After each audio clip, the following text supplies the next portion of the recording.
السلام علیکم. په پېښور کلي کې زه تاسو ته هرکلی یم.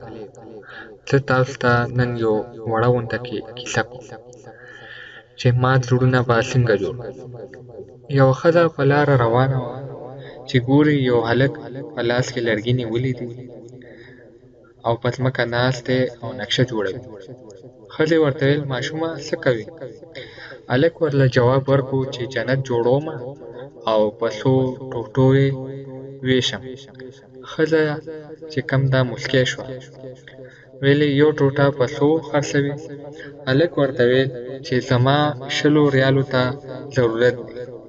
ښځې 20 ریاله او لږه حلوا یې ورکړه او لاړه. او د شپې یې خوب ولیدو په جنت کې ده. سهار یې خاوند ته دا ټوله کیسه وکړه.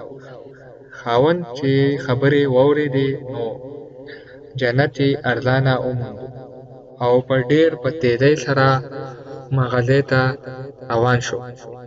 او چې ماشوم یې هلته ولیدو او نو پوښتنه یې ترې وکړه، ویلې دغه یو ټوټه جنت په څو خرڅوې؟ هلک ورله جواب ورکړو چې زه یې اوس نه خرڅوم. سړي ورته ویل ولې ماښام خو دې زما په ښځه باندې په 20 ریاله خرڅ کړی وو؟ هلک هغې په 20 ریاله جنت نه دی اخیستی بلکې زما مات زړه یې روغ کړی. ته خو جنت رانیسې او جنت په پیسو باندې قیمت نه لري. یو بل ته زړونه جوړ کړئ. څوک په خلکو کې ګرځي او مات زړونه جوړوي، الله تعالی به یې جنت ډېر په اسانۍ سره نصیب کېږي.